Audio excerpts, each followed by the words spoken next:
আসসালামু আলাইকুম। আমার নাম অ্যান। আমি একজন ছাত্রী।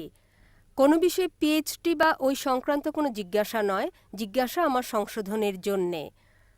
বাইবেলে আছে যে খ্রিস্ট তিনি হচ্ছেন আল্লাহর পুত্র। এটা সৃষ্টির একটি দৈব ঘটনা।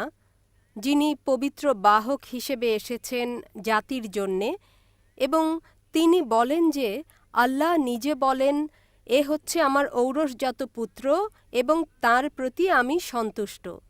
তাহলে এই জিসাস কে এবং উনার ঘটনাটাই বা কি? আসসালামু আলাইকুম রহমতুল্লাহি ওয়া বারাকাতুহু। সুপ্রিয় দর্শক মণ্ডলী, আজকের ভিডিওটিতে একজন মহিলা ডক্টর জাকির নাইককে প্রশ্ন করছেন যে ঈসা আলাইহিস সালাম কি আল্লাহর পুত্র বা সন্তান? খুবই গুরুত্বপূর্ণ একটি প্রশ্ন। তো চলুন ডক্টর জাকির নাইকের কাছ থেকে সুন্দরভাবে জেনে আসি যে ঈসা আলাইহিস সালাম আল্লাহর পুত্র কিনা। বোন প্রশ্ন করলেন যে বাইবেলে ঈসা আলাইহিস সালামকে বলা হয়েছে সান অফ গড, জি। আল্লাহর পুত্র, এবং একটা কোটেশন আছে যে মহান আল্লাহ তার বিশ্বস্ত পুত্রের ব্যাপারে বলেছেন। যদি আপনি বাইবেল পড়েন, বাইবেলে আপনি দেখতে পাবেন, God has got sons by the tons. মানে বাইবেলে আপনি দেখতে পাবেন খোদা অনেক মানুষকে স্বীয় পুত্র বলেছেন। এই শব্দ যে সান বা পুত্র বহুবার স্নেহের সাথে বহু লোকে বলে থাকে এটা। যেমন ধরেন কোনো বয়স্ক লোক যদি কোনো ছোট বালককে দেখে তো বলবে মাই সান, পুত্র এদিকে এসো। তো এইভাবে বাইবেলে God has got sons by the tons. বাইবেলে খোদা তাআলা বহু লোককে পুত্র বলেছেন। যেমন ধরেন বাইবেল পড়লে দেখতে পাবেন বাইবেলে আদম আলাইহিস সালামকে বলা হয়েছে পুত্র, বাইবেলে ইব্রাহিমকে বলা হয়েছে পুত্র, ইসমাইলকে বলা হয়েছে পুত্র। All those who are led by the Spirit of God, they are sons of God. যে সকল মানুষ আল্লাহ সুবহানাহু ওয়া তাআলার বিধান মতে চলে তাদেরকে বলা হয় আল্লাহ তাআলার সন্তান বা আল্লাহর পুত্র। বাইবেলে খোদার পুত্র বহু লোককে বলা হয়েছে। যেমন ধরেন আদম আলাইহিস সালামকে বলা হয়েছে খোদার পুত্র, ইব্রাহিমকে বলা হয়েছে, ইসমাইল আলাইহিস সালামকে বলা হয়েছে।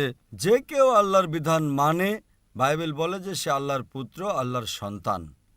এবং এটা প্রচলিত শব্দে কারো অভিযোগ নয়, আমাদেরও নেই। কিন্তু যে অভিযোগটা আছে, The objection we have is আমাদের যে অভিযোগ মিশনারি কোটেশন লোকে বলে, গসপেল অফ জন অধ্যায় নম্বর 3 অনুচ্ছেদ 16। বোন যা বলতে চেয়েছেন কোনো রেফারেন্স দেন নাই। কি বলতে চেয়েছেন আমি জানি, কেননা এটা আমার ক্ষেত্র তুলনামূলক ধর্মের। আপনি যা বলতে চেয়েছেন তা হলো গসপেল অফ জন অধ্যায় নম্বর 3 অনুচ্ছেদ 16।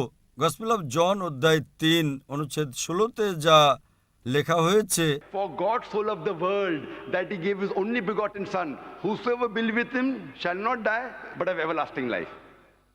For God so loved the world. খোদা এই দুনিয়াকে এতটা ভালোবেসেছেন যে তিনি তার ঔরসজাত সন্তানকে, God so loved the world that he gave his only begotten son. তিনি তার একমাত্র ঔরসজাত পুত্রকে দান করেছেন। যারা এই পুত্রকে অনুসরণ করে তারা কখনো মরবে না এবং তারা জান্নাতে যাবে। For God so loved the world that he gave his only begotten son, whosoever believeth in him shall not die but have everlasting life. তারা মরবে না কিন্তু সবসময় সফল হবে, মানে জান্নাতে যাবে।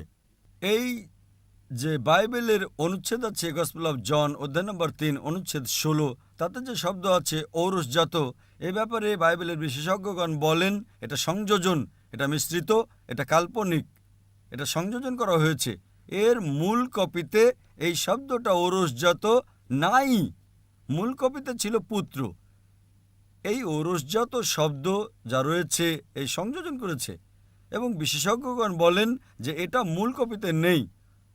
তো এটা বলা যে ঈসা আলাইহিস সালাম খোদার পুত্র ইন দ্য রাইট সেন্স যুক্তিসঙ্গত হচ্ছে। পুত্র মানে আল্লাহ তাআলার আদেশ যে মানে। আমরা মানি যে আল্লাহর যেসব পয়গম্বর ছিলেন তারা আল্লাহর নিকটতম ছিলেন। তো সেই চিন্তাধারায় যদি কেউ বলে যে আল্লাহর পুত্র, আমাদের কোনো অভিযোগ নেই। কিন্তু যদি কেউ বলে যে আল্লাহর ঔরসজাত পুত্র এটা, তাহলে আমাদের আপত্তি আছে। কেননা আল্লাহ সুবহানাহু ওয়া তাআলা পুত্র জন্ম দেন না। কারণ এই যে জন্ম দেওয়ার শক্তি, এই শক্তি সামান্য জীবজন্তুর আছে, জীবের আছে, মানুষের আছে। আল্লাহ সুবহানাহু ওয়া তাআলা এদের অনেক উপরে। যেমন কোরআনে লেখা আছে সূরা ইখলাস সূরা নাম্বার 112 আয়াত নম্বর 1 থেকে 4 আল্লাহ তাআলা বলেন, Qul huwallahu ahad. বলো তিনি আল্লাহ এক অদ্বিতীয়। Allahu samad. আল্লাহ যিনি মুখাপেক্ষী নন, Lam yalid wa lam yulad. তিনি কখনো জন্ম নেননি, কাউকে জন্ম দেননি, Wa lam yakul lahu kufuwan ahad. তার সমকক্ষ কিছুই নেই। এই 4 লাইন, 4টা বর্ণনা কোরআন মজিদে আল্লাহর বর্ণনা দিতে গিয়ে বলা হয়েছে, আল্লাহ সুবহানাহু ওয়া তাআলার বর্ণনা দিতে গিয়ে বলা হয়, এবং এই বর্ণনা বাইবেলেও আছে। ইসলাম হচ্ছে একমাত্র অখ্রিস্টান ধর্মবিশ্বাস যার অনুসারীদের ফরজ যে সে ঈসা আলাইহিস সালামকে মানবে। কোনো মুসলিম মুসলিম হতেই পারে না যতক্ষণ সে ঈসা আলাইহিস সালামকে না মানবে। আমরা বিশ্বাস করি যে ঈসা আলাইহিস সালাম আল্লাহ সুবহানাহু ওয়া তাআলার একজন প্রেরিত বিখ্যাত পয়গম্বর। আমরা বিশ্বাস করি যে ঈসা আলাইহিস সালাম দৈব ঘটনার মাধ্যমে জন্মগ্রহণ করেন কোনো পিতা ছাড়া, যা বর্তমানের অধিকাংশ আধুনিক খ্রিস্টানগণ এটা স্বীকার করেন না। আমরা এটা মানি যে ঈসা আলাইহিস সালাম ছিলেন মসীহ, যার অর্থ করলে দাঁড়ায় খ্রিস্ট। আমরা এটা বিশ্বাস করি যে ঈসা আলাইহিস সালাম মৃতকে জীবন দান করেছেন আল্লাহর ইচ্ছায়। আমরা বিশ্বাস করি যে ঈসা আলাইহিস সালাম অন্ধকে দৃষ্টি দিতেন আল্লাহর ইচ্ছায়। আমরা বিশ্বাস করি যে ঈসা আলাইহিস সালাম যাদের কুষ্ঠরোগ ছিল তাদের চিকিৎসা করতেন আল্লাহর ইচ্ছায়। আমরা মুসলিম এবং খ্রিস্টানরা একত্রে চলছি, কিন্তু কেউ যদি জিজ্ঞেস করে পার্থক্য তাহলে কোথায়? পার্থক্য হচ্ছে এখানে যে অধিকাংশ খ্রিস্টান এটা মনে করে যে ঈসা আলাইহিস সালাম খোদা, কিংবা ঈসা আলাইহিস সালাম আল্লাহর ঔরসজাত সন্তান, এবং অধিকাংশ খ্রিস্টান এটাই মনে করে যে ঈসা আলাইহিস সালাম নিজেকে খোদা দাবি করেছেন। যদি আপনারা বাইবেল পড়েন, বাইবেলের একটা কথাও, একটা বাক্য পাওয়া যাবে না যাতে পরিষ্কারভাবে, কোনো সংকোচ ছাড়া, কোনো সন্দেহ ছাড়া পরিষ্কারভাবে লেখা রয়েছে যে ঈসা আলাইহিস সালাম নিজে বলেছেন যে আমি খোদা, আমার ইবাদত করো। যদি কোনো ব্যক্তি সম্পূর্ণ বাইবেলের মধ্য থেকে একটা বাক্য আমাকে দেখাতে পারে পরিষ্কারভাবে, কোনো সংকোচ ছাড়া, কোনো সন্দেহ ছাড়া, যাতে ঈসা আলাইহিস সালাম নিজে বলেছেন যে আমি খোদা অথবা আমার ইবাদত করো, আমি আজ খ্রিস্টান ধর্ম গ্রহণ করতে প্রস্তুত আছি। আমি অন্যান্য মুসলিমদের দায়িত্ব নিতে পারবো না, কেননা আমি বিভিন্ন ধর্মতত্ত্বের একজন ছাত্র, অন্যান্য অধিকাংশ মুসলিম নয়। আমি নিজের গর্দানকে বিপদে ফেলতে প্রস্তুত আছি, আমি নিজের গর্দানকে ফাঁসির ফাঁদে দিতে প্রস্তুত আছি। যদি কোনো ব্যক্তি একটাও বাক্য দেখাতে পারে গোটা বাইবেল থেকে, সংকোচ ব্যতীত, সন্দেহ ব্যতীত, যা ঈসা আলাইহিস সালাম নিজে বলেছেন যে আমি খোদা বা আমার ইবাদত করো, আমি খ্রিস্টান হতে প্রস্তুত। যদি আপনারা বাইবেল পড়েন, বাইবেলে স্পষ্টভাবে লেখা আছে, গসপেল অফ জন অধ্যায় নম্বর 14 অনুচ্ছেদ নম্বর 28, যে আমার পিতা আমার চেয়ে বড়, মানে আমার খোদা আমার চেয়ে বড়। লেখা আছে গসপেল অফ জন অধ্যায় নম্বর 10 অনুচ্ছেদ নম্বর 29, My father is greater than all. আমার বাবা, আমার খোদা সবচেয়ে বড়। লেখা আছে গসপেল অফ ম্যাথিউ অধ্যায় নম্বর 12 অনুচ্ছেদ 28 বলছে, I cast out devils with the Spirit of God. আমি শয়তানকে তাড়িয়ে দেই আল্লাহর সাহায্যে।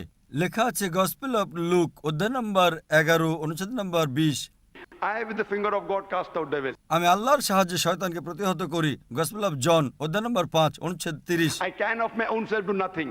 As I hear, I judge, and my judgment is just. For I seek not my will, but the will of my Father. ঈসা আলাইহিস সালাম বলেন, I can of my own self do nothing. আমি নিজের ইচ্ছায় কিছুই করতে পারি না। As I hear, I judge, যেরকম আমি শুনি সেরকম আমি সিদ্ধান্ত গ্রহণ করে থাকি, and my judgment is just. এবং আমার সিদ্ধান্ত সঠিক। For I seek not my will, but the will of my Father. কেননা আমি নিজের ইচ্ছায় কিছুই বলি না, যা কিছু আমার খোদা বলেন, যা আমার খোদা চান, আমি তাই বলি। যদি কোনো ব্যক্তি কথা বলে যে আল্লাহর ইচ্ছা অনুযায়ী আমি আমার জীবনযাপন করে থাকি, সে ব্যক্তি হচ্ছেন মুসলিম। ঈসা আলাইহিস সালাম মুসলিম ছিলেন। ঈসা আলাইহিস সালাম ঈশ্বর দাবি করেননি কখনো। তিনি স্পষ্ট ভাষায় বলেছেন গসপেল অফ জন অধ্যায় নম্বর 14 অনুচ্ছেদ নম্বর 24, আপনারা আমার যে কথা শুনেন তা আমার নিজের কথা নয়, কিন্তু আমার পিতার যিনি আমাকে পাঠিয়েছেন। আমার যে কথাগুলো শুনছেন সেগুলো আমার কথা নয়, কিন্তু আমার খোদার যিনি আমাকে পাঠিয়েছেন। গসপেল অফ জন অধ্যায় নম্বর 17 অনুচ্ছেদ নম্বর 3, ঈসা আলাইহিস সালাম বলেন, This life is eternal, so that you may know the only true God and Jesus Christ, whom thou hast sent. এই জীবন নিরাপত্তার, এই জীবন সবসময়ের জন্য, এবং তোমরা জেনে রাখো যে খোদা এক এবং ঈশ্বর খোদা এই ঈসা আলাইহিস সালামকে পাঠিয়েছেন। এবং পরিষ্কারভাবে লেখা আছে বুক অফ অ্যাক্টস অধ্যায় নম্বর 2 অনুচ্ছেদ নম্বর 22, Ye men of Israel, listen to this. Jesus of Nazareth, a man approved of God amongst you by wonders and miracles and signs, which God did by him, and you were witness to it. এই book of acts অধ্যায় নম্বর 2 অনুচ্ছেদ নম্বর 22 লেখা আছে, Ye men of Israel, listen to this. হে ইহুদিগণ, হে ইসরায়েলবাসীরা, এই কথা শোনো। Jesus of Nazareth, a man approved of God. ঈসা আলাইহিস সালাম যিনি নাসারদের মধ্যে ছিলেন, একজন মানুষ ছিলেন যাকে খোদা মনোনীত করেছেন Amongst you, তোমাদের মধ্যে হতে, with wonders and miracles and signs, এবং সে অনেক নিদর্শন দেখালো, মোজেজা দেখালো, which God did by him, যা আল্লাহ তাকে দিয়ে করিয়েছেন, and you were witness to it. এবং তোমরা তার সাক্ষী। এ থেকে স্পষ্ট বোঝা যায় যে ঈসা আলাইহিস সালাম একজন মানুষ ছিলেন যাকে আল্লাহ সুবহানাহু ওয়া তাআলা মনোনীত করেছেন, অর্থাৎ তিনি পয়গম্বর ছিলেন, এবং যতই মুজিজা তিনি করেছেন তা আল্লাহ তাকে দিয়ে করিয়েছেন। এবং এটা থেকে প্রমাণ হয় যে ঈসা আলাইহিস সালাম একজন পয়গম্বর ছিলেন, খোদা ছিলেন না।